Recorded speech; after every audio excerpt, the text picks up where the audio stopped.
Hello. Good evening, everyone.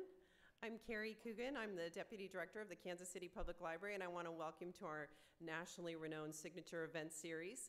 We're so happy to have all of you here tonight.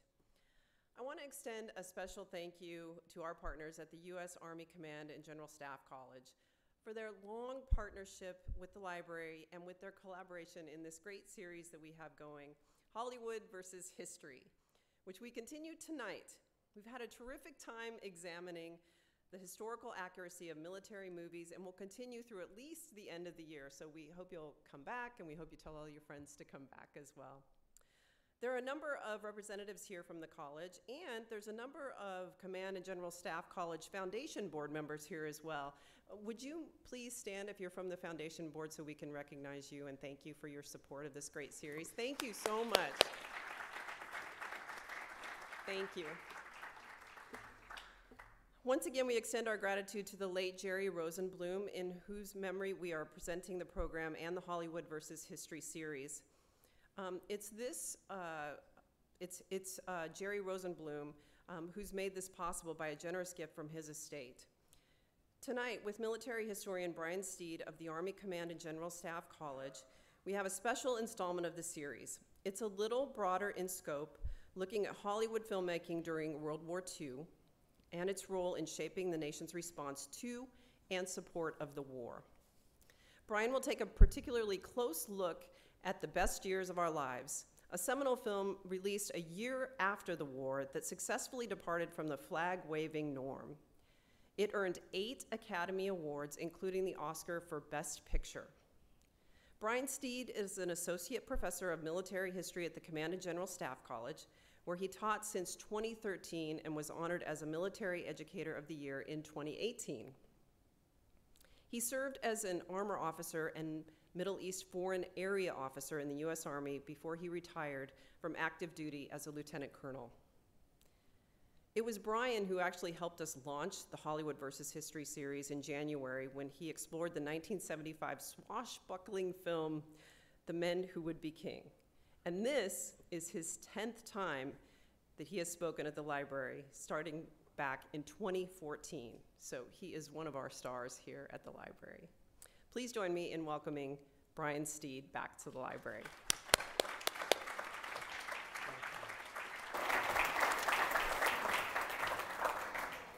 Okay, so thank you and welcome. I love coming here. I love talking about movies. I'm a movie fan, not just as a thing to do for fun, but as art. So we're going to talk about different aspects of film. It's going to be different, as was already said. I'm not going to focus just on one movie, but we are going to spend most of our time talking about the best years of our lives. So I'm going to use a lot of superlatives tonight. I think they're all warranted. You might take umbrage with a few, but that's okay, because I'll make you think why it isn't the best or the greatest or whatever. So I'm okay for you to argue at that point. Okay, so we're going to talk about World War II and movies.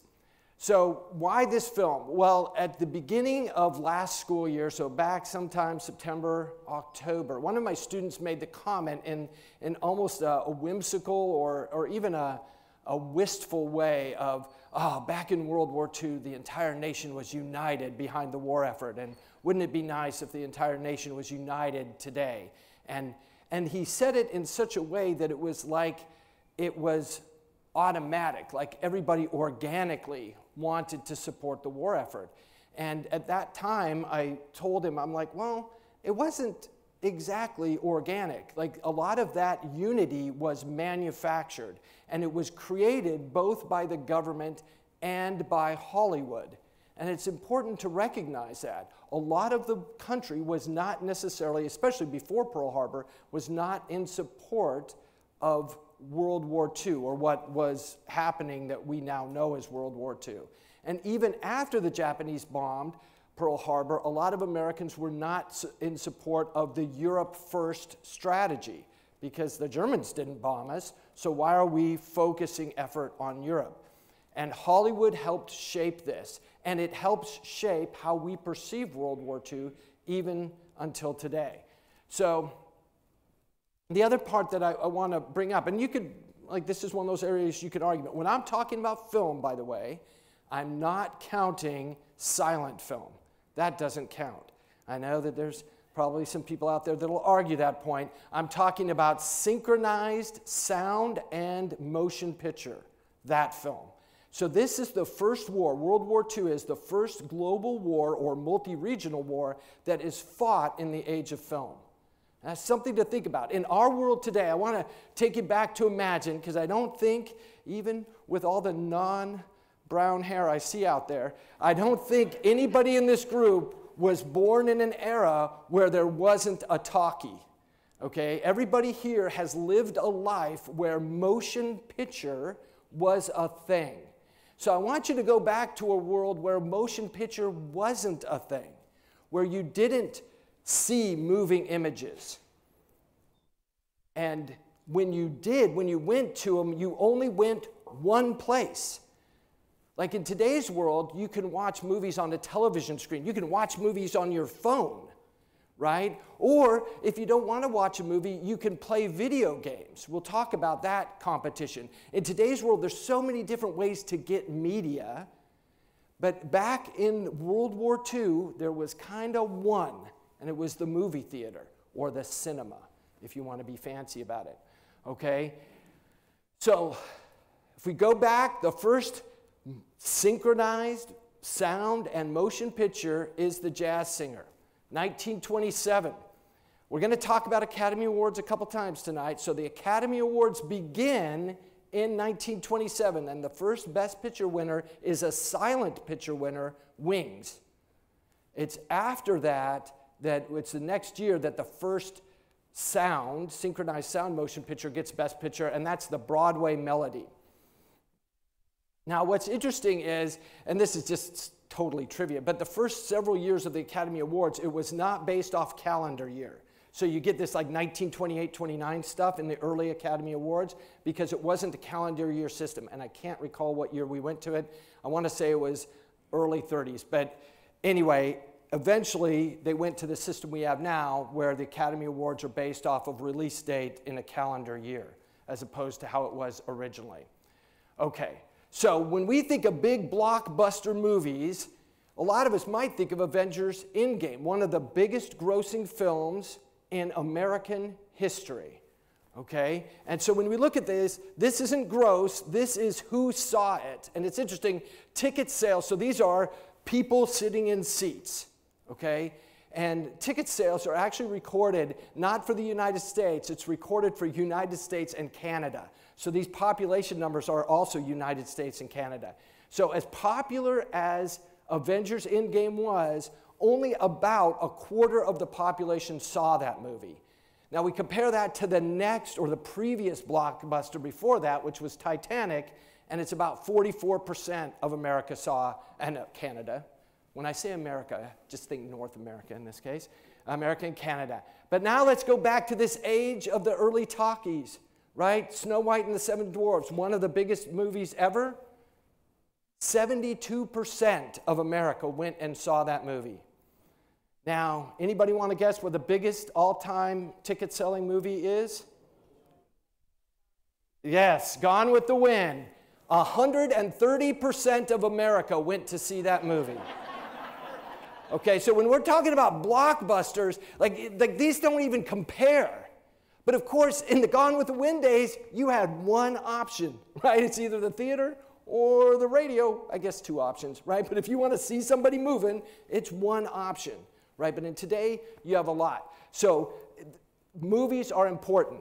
Now, I would argue one of the greatest and most influential film directors in history is the German film director Leni Riefenstahl. Makes two great films. Most of you, even if you haven't seen it, you've seen it. And I'm going to show you a couple clips from them. Triumph of the Will, which is the 1934 Nazi Party Congress movie. We'll show a clip from that. And Olympia, which is the 1936 Summer Olympic Games shown. She is so influential because she shapes how the world imagines film to be, right? And almost every director will copy her. Okay, so when we watch Triumph of the Will, you will have all seen these images. Some of these images look a whole lot like the awards scene in the original Star Wars movie, you know, when Luke and Han and Chewbacca walk up to get the medals, right? Like that's right, it is literally taken from there, right? You're going to see the march of the hyenas from The Lion King as Hitler, and well, I think it was Scar that was standing up on top, right, and the hyenas march in front of him. That's what happens in this film. They're copying Leni Riefenstahl in Triumph of the Will. When Frank Capra, who makes the Why We Fight series to teach American soldiers why we fight for World War II, when he starts in the production of that first film, he first watches Triumph of the Will for the first time in 1942. And he comes out of that viewing and he says, the Nazis are going to win this war, because of the influence of this movie on shaping public will and how he knew that society would be shaped. And he knew this is what he had to compete against. Okay? Now, when we talk about Olympia, not nearly as important in terms of shaping the war effort, but I think it's a really important movie for those of you who are sports fans to watch. I'm a huge track and field fan, so right now I'm kind of in heaven because we just had the U.S. Track and Field Championships and we're about to have the World Track and Field Championships. And cinematic sports coverage is pioneered by Leni Riefenstahl. Of course, this is the 100-meter, this is actually the 100-meter semifinal with Jesse Owens. It's fascinating, Leni Riefenstahl was accused of being a Nazi, and she fought that in court something like 32 times and won every case on libel grounds, because she never was a Nazi or whatever else. And when you watch this movie, her portrayal of Jesse Owens is quite a positive one. It's like he breaks the world record, by the way, in the semifinal, not in the final. But anyway, so Hollywood is shaping, or movies are shaping how people think and see the world. And now FDR will say the same thing. FDR here, this is a speech that he has filmed and presented, because at the Motion Picture, or the Academy of Motion Picture Arts and Sciences, they love to watch films. So he gives this little film of himself, and this is what's shown at the 1941 Academy Awards. We have seen the American motion picture become foremost in all the world. We've seen it reflect our civilization throughout the rest of the world, the aims and the aspirations and the ideals of a free people and of freedom itself. The motion picture industry has utilized its vast resources of talent and facilities, in a sincere effort to help the people of the hemisphere to come to know each other. Dictators, those who enforce the totalitarian form of government, think it's a dangerous thing for their unfortunate peoples to know that in our democracy, officers of the government are the servants and never the masters of the people. So this is expressing the power of Hollywood about 9 months before Pearl Harbor. But it's a little more than a year after the war has begun in Europe. So he's addressing an audience that is dealing with the war and is being torn about how to present the war to the American people. Okay, the whole industry goes to war. Disney goes to war. I wish I could show Commando Duck. I really toyed with the idea. I absolutely love it. It's fascinating that of all the Disney characters that go to war, it's Donald who goes most often. And the only other one who actually goes is Pluto, okay? And he's a dog, right? Like a legitimate dog, not like a goofy dog, but a dog. But Donald is the guy who goes, and he never joins the Navy, which I think is misrepresenting himself, right? Because I always thought he was a sailor, but he joins the Air Force and he joins the Army, and in this one he becomes a Special Forces guy. It's a pretty comedic one. Okay, but Disney also produces Victory Through Air Power, which is Major de Seversky does a book titled Victory Through Air Power, and this is where Walt himself wants to present de Seversky's theory about how air power can win the war faster. Roosevelt doesn't watch this movie until Churchill demands that he does. and he makes Roosevelt promise, and Roosevelt promises or then demands to get his own set of the films brought to him, and he watches it, and supposedly, at least according to the Disney archivists, it's only after Roosevelt watches Victory Through Air Power that he commits to the combined bomber offensive against the Nazis in Germany. So it's quite an influential movie. The entire thing is bankrolled by Disney and distributed by Disney. It's an actual commercial flop, okay? Why We Fight, Disney does all the animation for that series. And then, of course, they do the shorts that appear in between and before and after so many movies in theaters. A great series is available on Netflix. I'm not doing this as a promotion. I don't get a kickback from Netflix. But it's called The Five Came Back. It's a 3-part series. And it talks about 5 American film directors, all Academy Award winners, who go. And for those of you guys who know, The Man Who Would Be King that I talked about last time I was here is directed by John Huston, one of those 5 who came back. We're going to spend most of the rest of our time, talking about William Wyler, who's another important figure on this. But a lot of Hollywood actors, significant ones, also go and join the war effort in a significant and like serious way, like not just, hey, I'm doing this as a liaison to the military, but actually fighting, right? And so in The Five Came Back, Steven Spielberg, who's a producer of the series, and also a guy who comments throughout it, makes this comment. And I think that this is something that was true, that Hollywood recognized they needed to show that. So I want to get into why. Okay, so let's talk about William Wyler. He's our director of the film tonight. William Wyler is actually born Willie Wyler. His name isn't William. It's not made William until he comes to Hollywood, and then they make it longer, because Willie, I guess, was too casual for Hollywood, which is kind of funny. Anyway, so William Wyler is a Frenchman from Alsace, from a little village in Alsace and Lorraine called Mulhouse. He's also Jewish. He is sent to Hollywood to work for his uncle, who's in the movie industry in the 20s. And then William will become a director. Maybe my second superlative of the evening, I think he is Hollywood's greatest director. He's nominated for 12 Best Director Academy Awards. He wins 3. He is the only director in Academy Award history that every movie he wins for Best Director also wins for Best Picture. So he's not just a great director, he also directs great movies, okay, which is something that makes him important. The other thing he's known for, and it's said 2 different ways, he's known as 40-Take Willie. He's also known as 90-Take Willie. I'm going to stick with 40-Take Willie because I saw that quote more often than 90-Take Willie, but because he would do take after take after take. He was a very, very, very demanding director. And from that demand, he produced the most number of Academy Award-winning actors and actresses in Hollywood's history.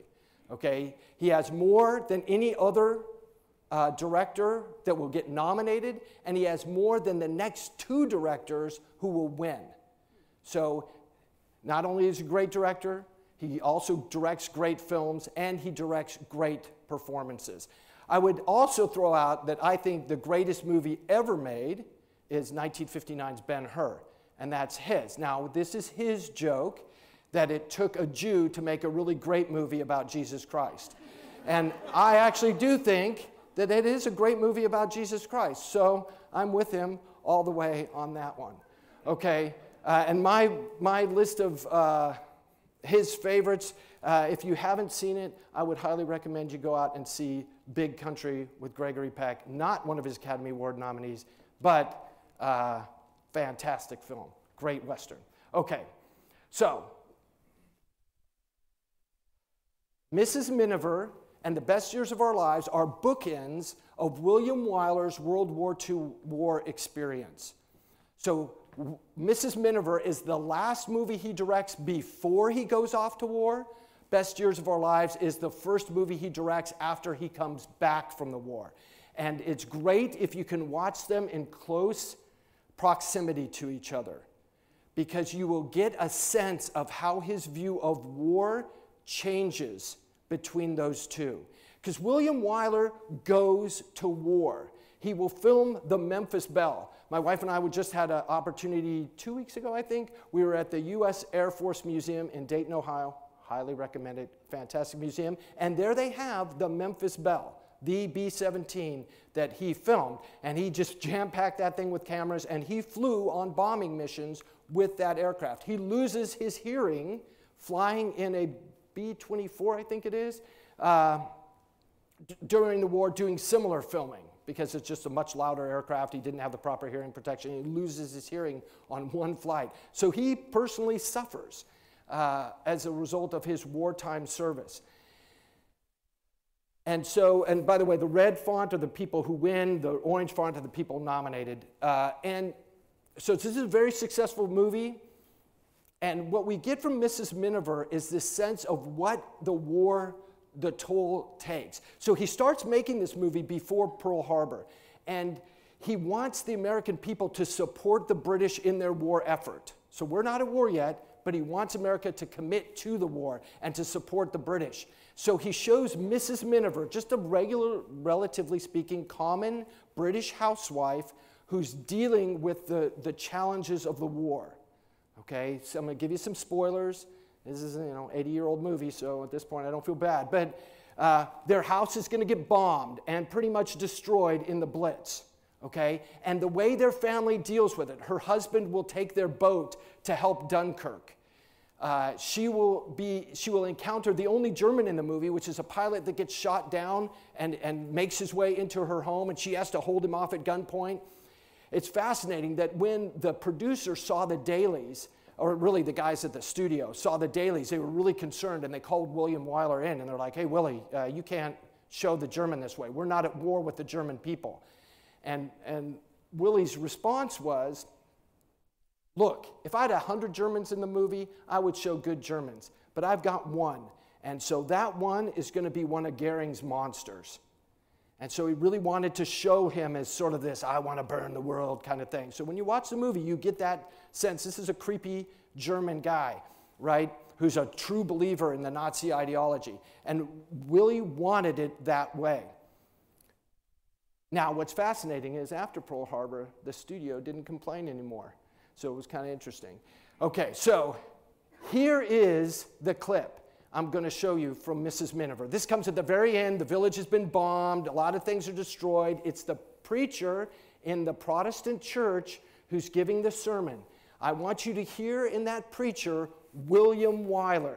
He's the preacher, and he's talking to you about what this war is about. The homes of many of us have been destroyed, and the lives of young and old have been taken. There's scarcely a household that hasn't been struck to the heart. And why? I shall tell you why. Because this is not only a war of soldiers in uniform. It is a war of the people, of all the people. And it must be fought not only on the battlefield, but in the cities and in the villages, in the factories and on the farms, in the home and in the heart of every man, woman, and child who loves freedom.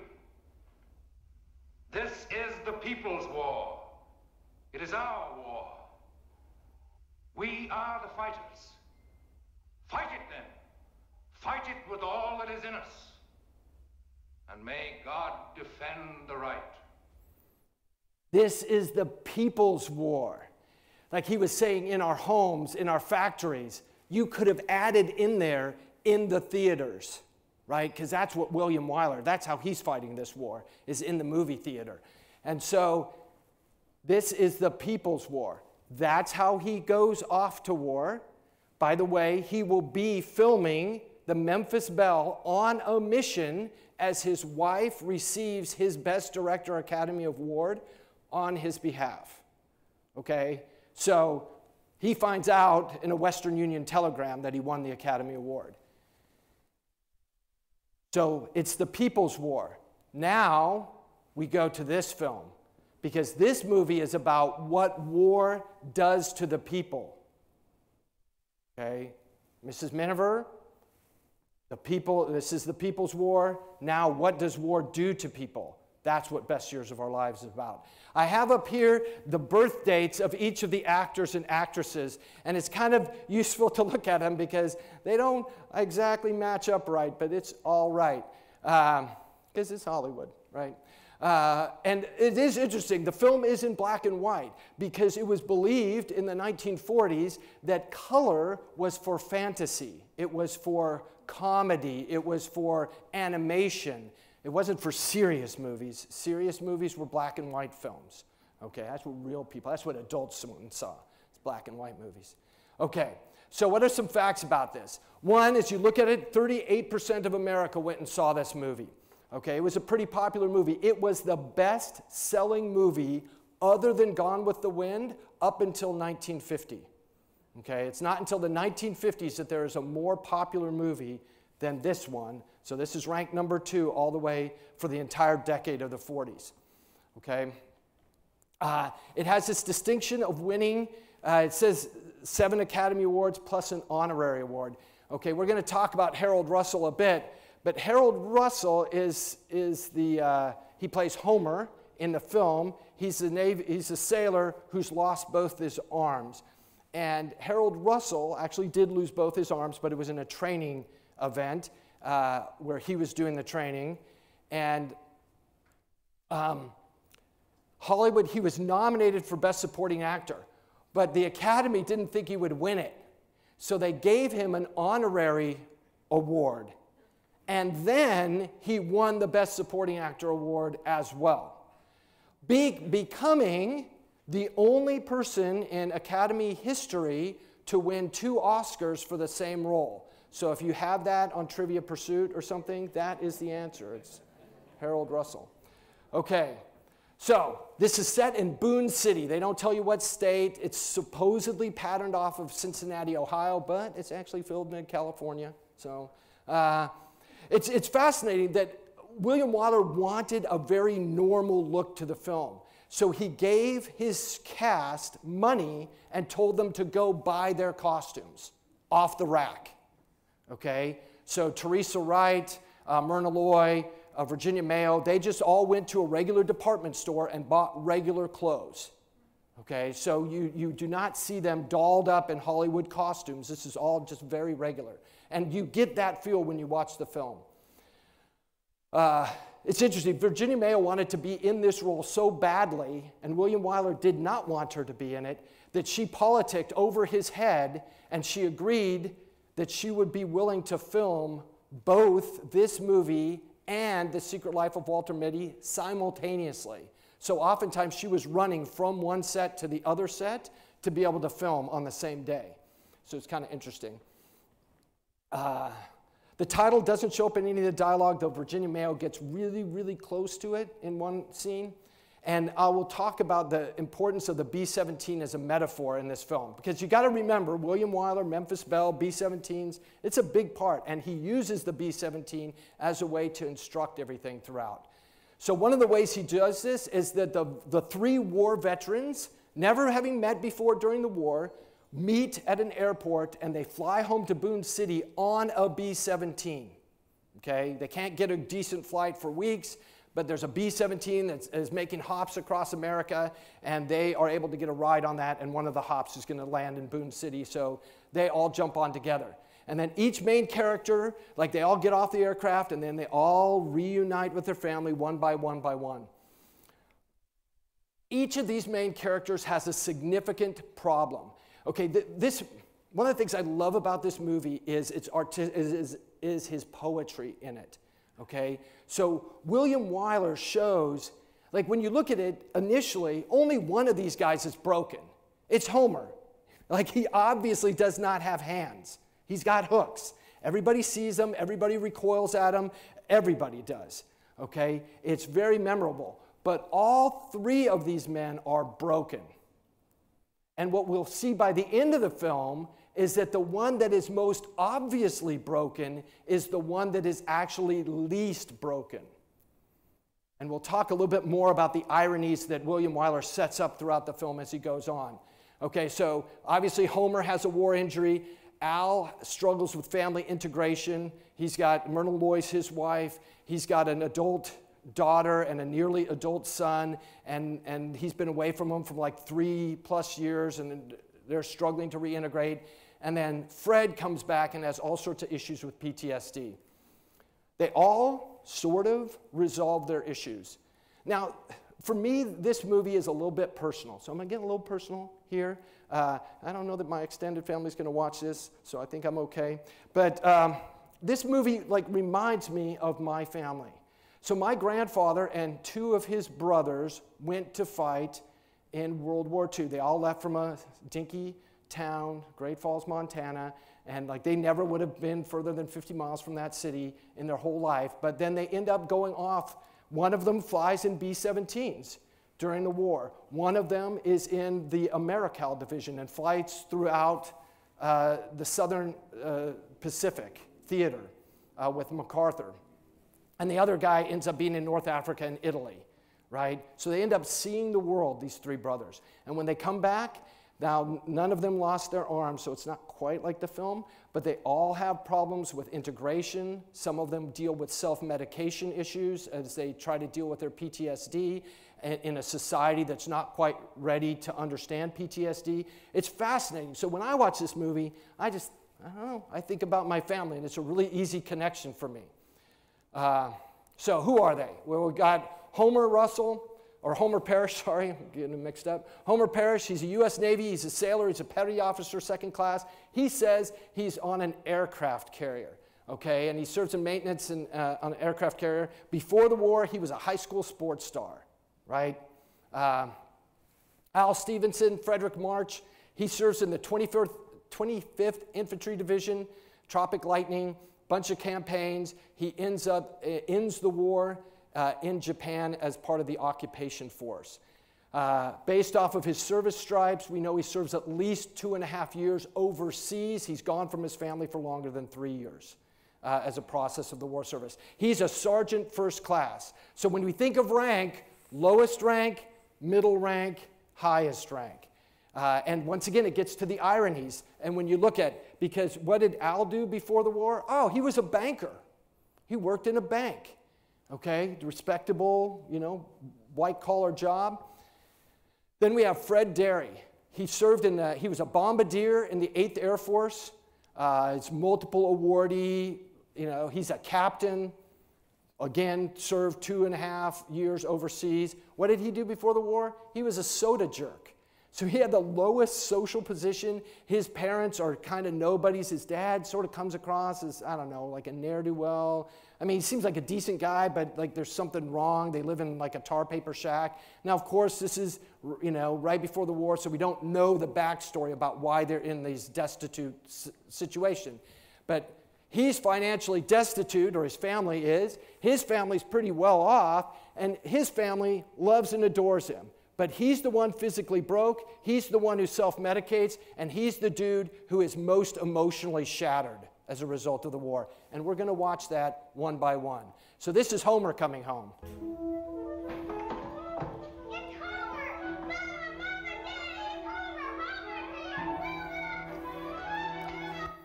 Homer! That's his happy sister.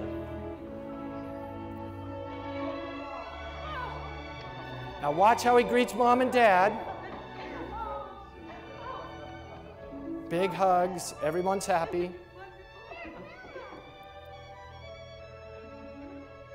This is the girl next door.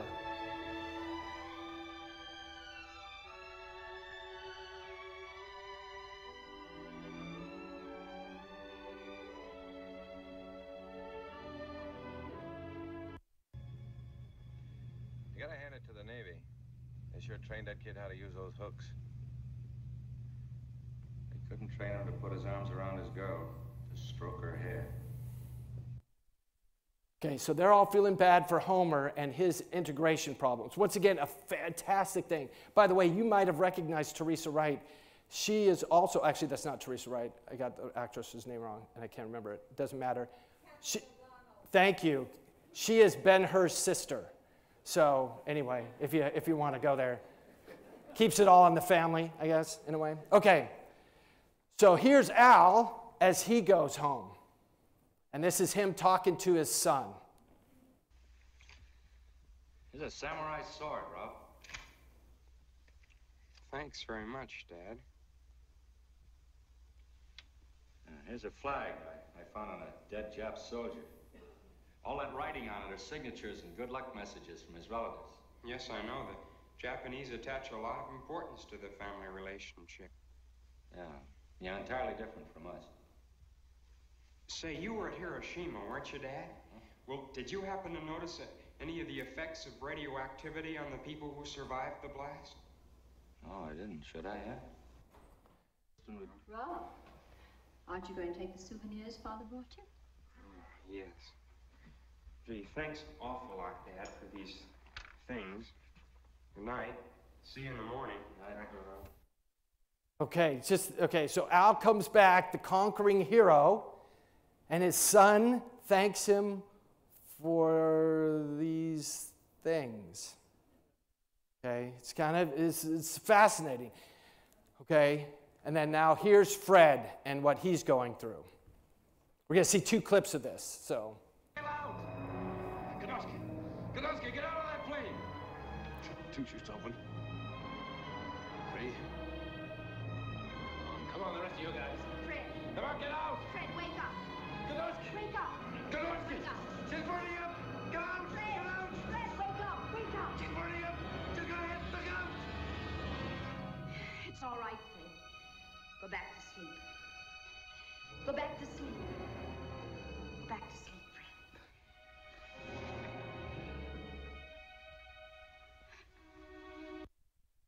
So Willie shows us what Fred is going through in that sequence. Here's how his wife responds to, like, we don't see him have that experience with his wife, but here's how his wife reacts. Fred, Yeah?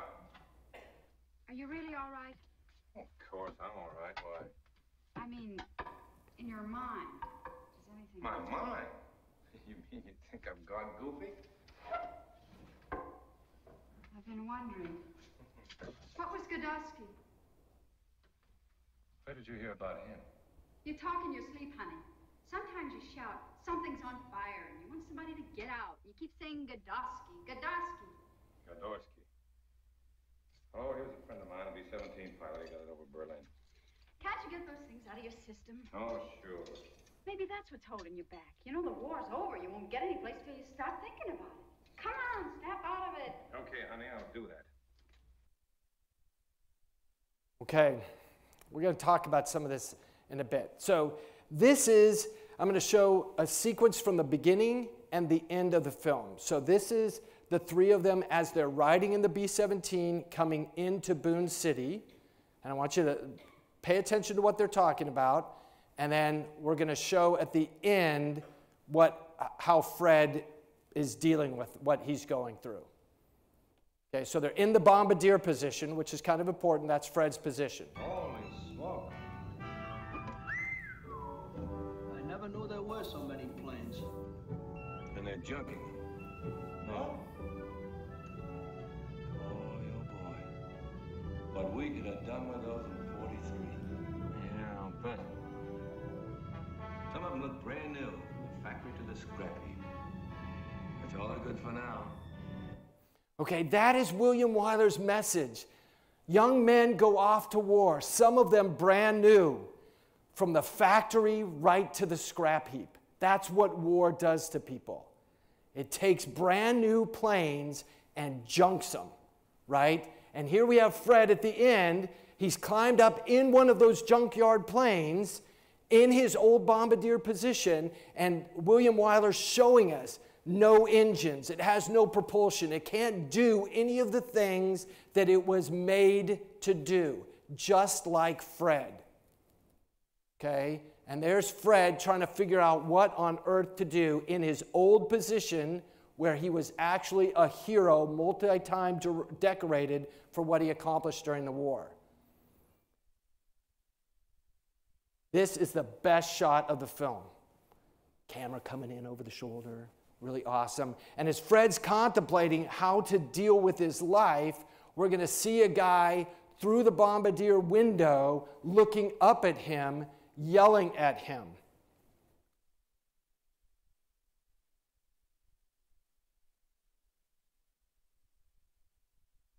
Right there is the image. That guy's yelling at him, and Fred's like, oh, I got to come out and deal with this guy. And we're going to hear, the sound's going to come back up in a moment, and we're going to hear this final conversation. And I want you to pay attention because this is Wyler's final point about the meaning of the war and the meaning of Fred's life.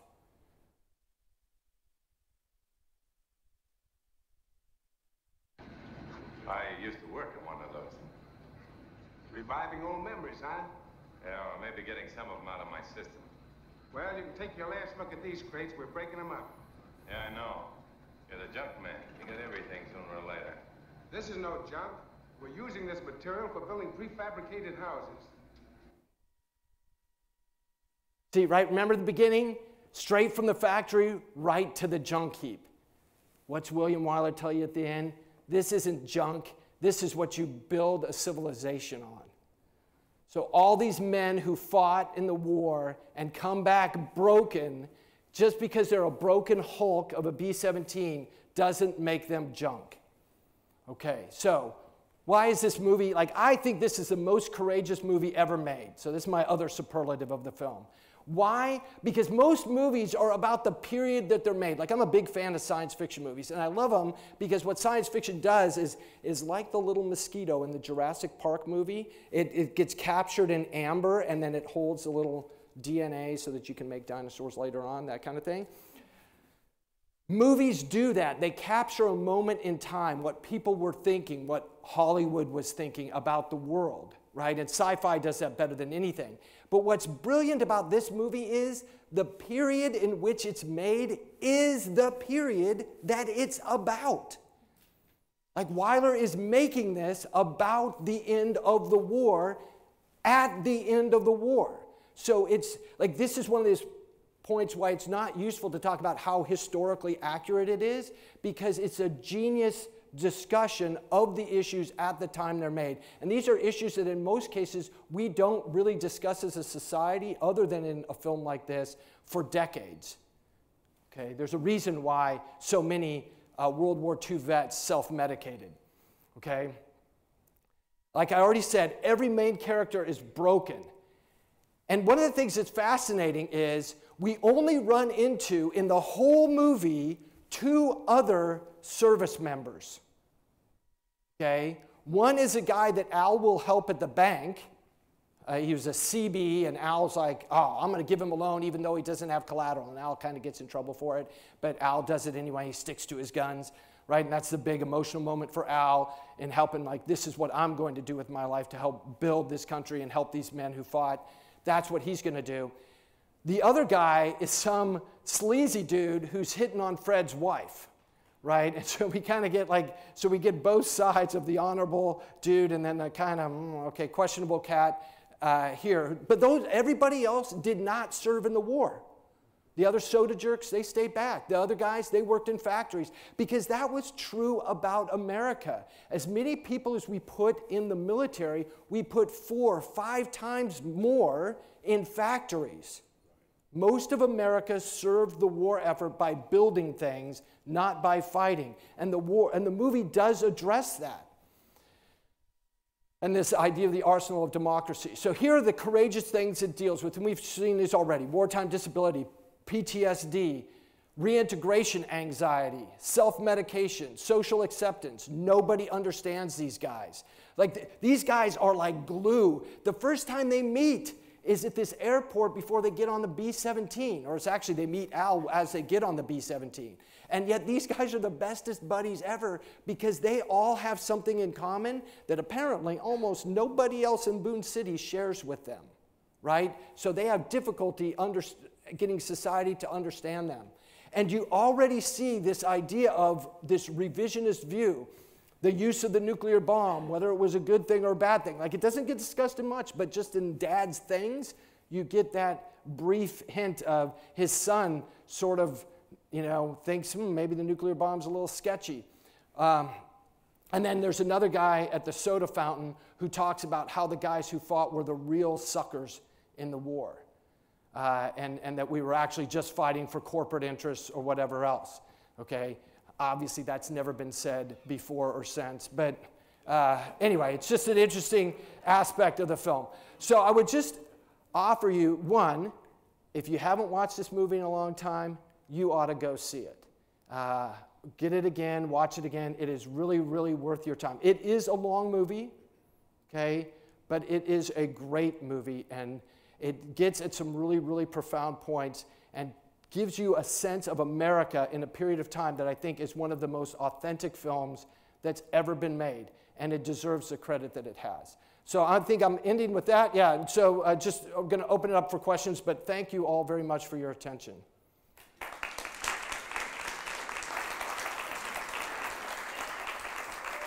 Brian, thank you very much.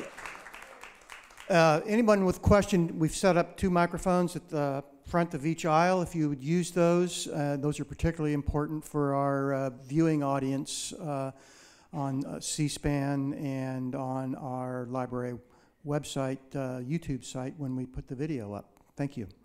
Thank you. Thanks for coming again. My question is, we had 4 presidents, maybe 5, I'm not sure on Carter, that came out of World War II. And I'd like for you to really comment on Reagan, because he was in the film, video, whatever you want to call it back then.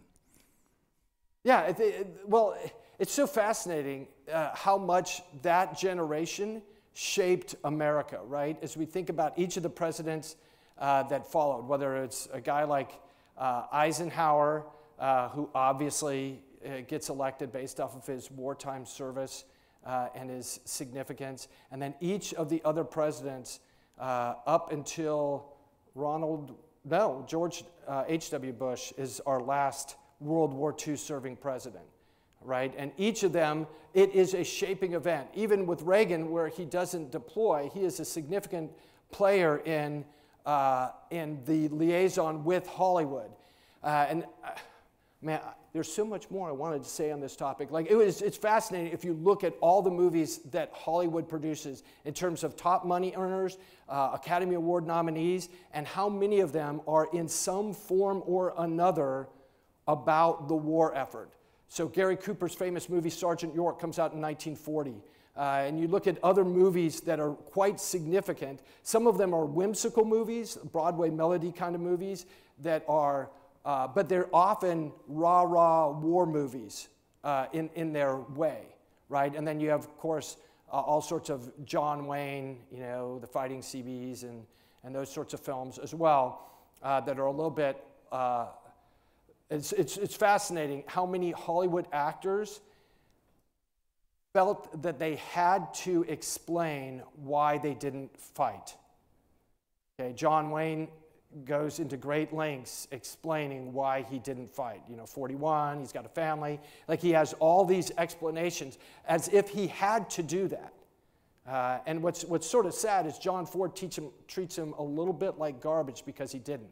Like, there's one story about John Wayne getting cursed out by John Ford for not saluting properly. He's like, why don't you salute like somebody who served? And like, everybody's sort of like, okay. And you just imagine John Wayne getting called out like that. Now, of course, John Ford, if you're familiar with his story, he's actually wounded at Midway. He's filming at the Battle of Midway, and he sets his camera up in the perfect place, which is also the perfect place to get bombed. So he does get injured.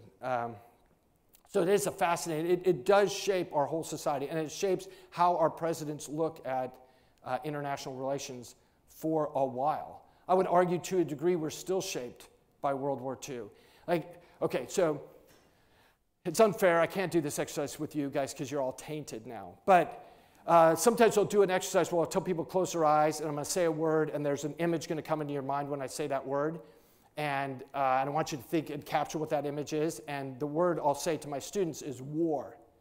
And I'll ask them, okay, what's the image that comes to your mind? And for most of our students at the Command and General Staff College, even though this is 2022, their images are World War II images. It's, hitting the beach, saving Private Ryan. It's, doing an airborne drop. It's something that comes out of World War II.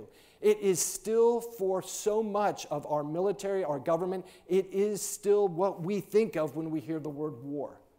It is just fascinating. I don't think we've ever gotten beyond that war yet. So it's interesting. And when guys whimsically go back, I quite often remind my students, okay, because they're like, oh, wouldn't it be great to go back to a world where everybody was united? I'm like, yeah, and we killed 80 million people. I don't know that we want to go back to that world, right? There's a downside there. But it is interesting that that's what shapes our mind. Yes, go ahead. You had stated that you thought the best movie ever made was Ben-Hur, and I agree wholeheartedly. Oh, well, thank you. I think that movie was the most outstanding of all time, and I would like to hear you elaborate more, if you could, on specific scenes that you thought were dynamic. Okay, well, I think to this day, it has the two best action-adventure scenes ever filmed. So the chariot race scene and the naval battle, that naval battle scene is other than, okay, if you've watched it as many times as I have, you notice some of the catapults shoot pretty much straight up in the air and come down. Okay, so there's a couple of but if you just watch it, it is authentic for how naval combat was done. We could show, if we were teaching first century naval warfare to our students, you could watch that scene. It's a fantastic scene for that. And the chariot race scene is just flat out the best action scene ever made, except maybe until Top Gun Maverick. I don't know, but it's actually it's all practical effects. There's none of that CGI, so it's pretty awesome. And so for those reasons, my favorite though, and I think I got to say this is, and the reason why I love it as a movie about Jesus is they never show Jesus's face. They just show the influence of Jesus on other people's faces.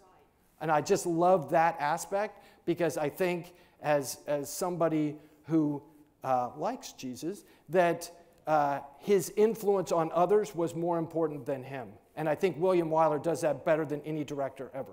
So those would be my three reasons. I'm sorry, sir, you had a question then. I call these kind of formula movies during that World War II. The last formula movie, and it flopped, that I recall was The Green Beret with John Wayne, where they thought, we're going to do a World War II formula movie and get everybody fired up for Vietnam. And wow, did that backfire. Your thoughts? Well, okay, one, you're right. It did flop, absolutely. I think like so many folks, people failed to recognize the environment in which they're operating. And I'm sure you're probably familiar, John Wayne wanted to make a movie that would motivate the American people, right? And so he was making a movie with an intent rather than just telling the story and letting the story make the message. I think that's what Wyler does brilliantly. And Mrs. Miniver, he's a little preacher. I mean, I guess, pardon the pun with the minister at the end. But he's a little preacher than he is in Best Years of Our Lives. Best Years of Our Lives, he just lets the story make the message. One of the things that I'm challenged by with our students, and I say that in terms of the 20 to 30 age range, is a lot of them are not taught to be critical viewers. So they'll just watch a movie and they'll just let it wash over them without really, really thinking about what the movie means. And each of these little elements about why the B-17s and why is that aspect of, straight from the factory to the junkyard and those sorts of things and how significant that is for making the message. Really great film directors, nothing is wasted. Everything has a purpose.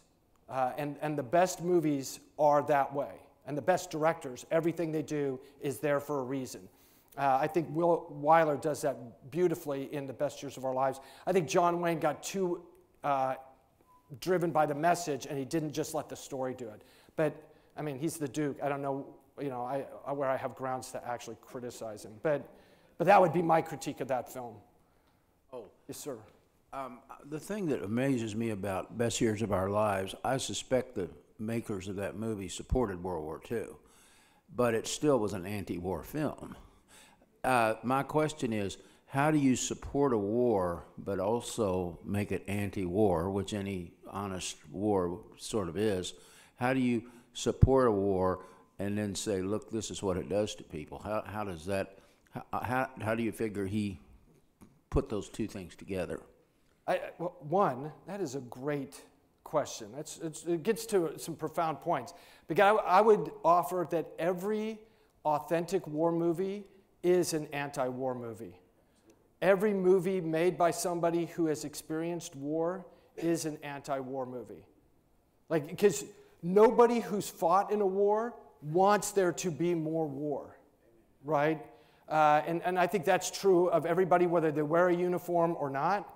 Like, nobody, it's why when they show caricatures of military people and they show them as like warmongers and like the general wants to have war and all that sort of thing, like nobody who's actually seen war wants war, right? And I think that Wyler, and which is why I like The Five Came Back. When you look at those directors, Frank Capra in his famous one, It's a Wonderful Life, right, which is another box office flop, but that is both Jimmy Stewart and Frank Capra working through their PTSD on set. Okay, so when George Bailey breaks down, that's Jimmy Stewart, who flew, I can't remember how many missions he flew over Germany. That's him breaking down from the war. Okay, and that's what makes that movie so powerful. And you could argue that's an anti-war movie in that sense. But the bigger point is that there are, even though wars destroy people, there are some wars that are worth fighting. And so part of the point, and I think William Wyler wholehearedly to the end of his days agreed that World War II, those sacrifices, losing his hearing. I mean, think about it. This is a movie director who no longer can hear dialogue, right? Like, how do you do your profession? But he, to the end of his life, would say that that sacrifice was worth it for that war, right?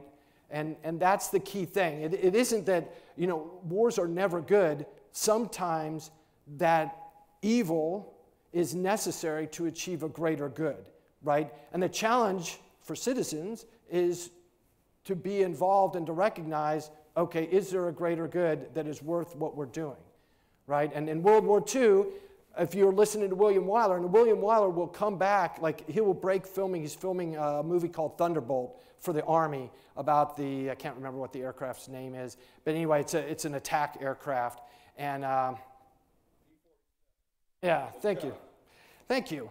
And he breaks in the middle of filming that to go to his home village in Mulhouse.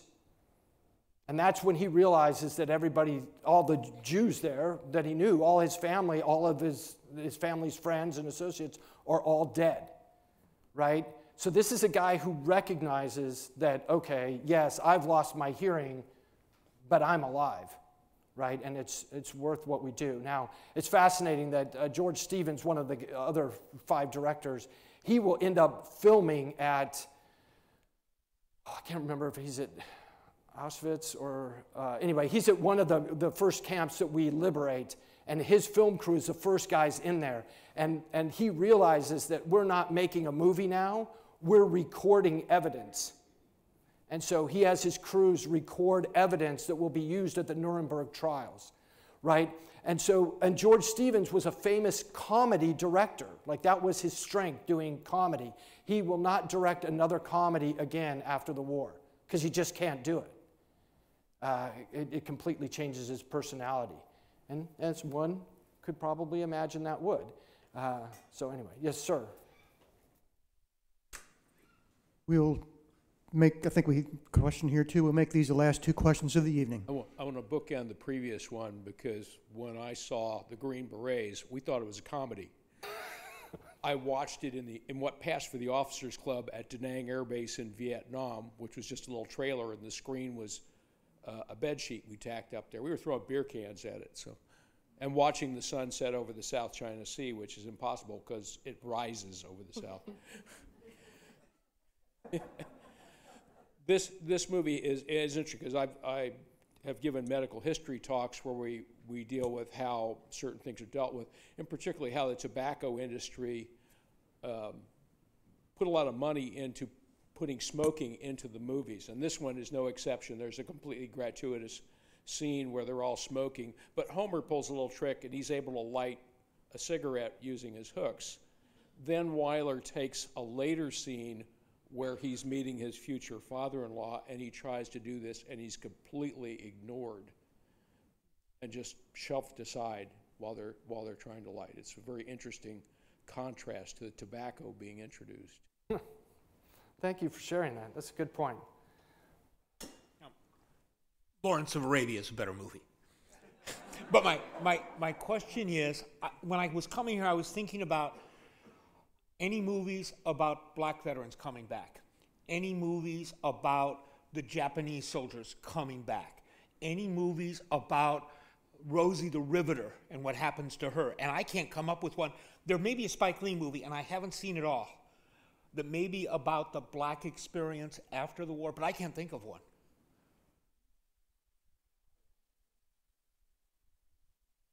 Okay, that's a really good question because, well, no, that's a bad question because it stumped me, I guess. Because a good question would be one I could answer, I guess. But no, that's a great question, and I'm trying to think if, because the only movies I would think, and I don't think they address it in there,